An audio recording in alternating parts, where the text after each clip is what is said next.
TeleHealth is really an extension of the remote consultations that we do every day as surgeons.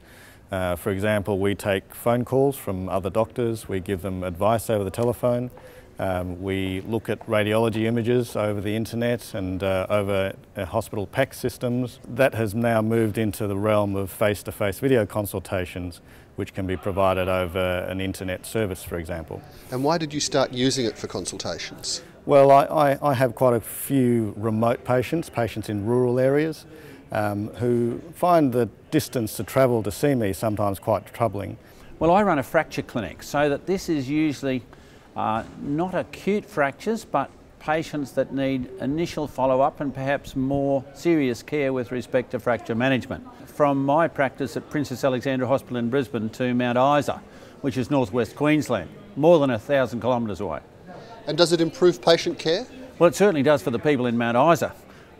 They would normally have to either go to Townsville or Brisbane, which is quite a deal of distance if you think, especially if it's a child.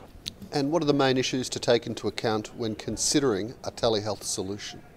Well, probably the most important thing is that you actually have a good communication stream with the other doctor, whether that be a GP or a physician or another surgeon. Or even another hospital, because the last thing you want to do is to have to iron out all those problems whilst you've got a patient sitting on the other end of the connection.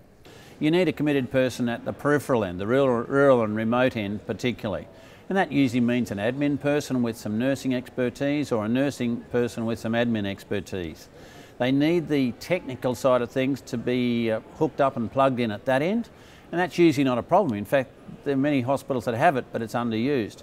And again, we need a reciprocal process with some admin support, usually nursing, some radiographer support at the coalface end, and usually putting all that together will work reasonably well. The college has a support officer to assist surgeons to get set up in telehealth.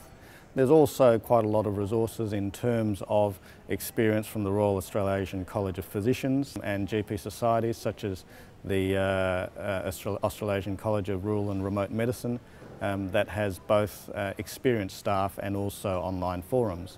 The government provides a $6,000 startup cost incentive in order to assist doctors to acquire that hardware and the software that's involved.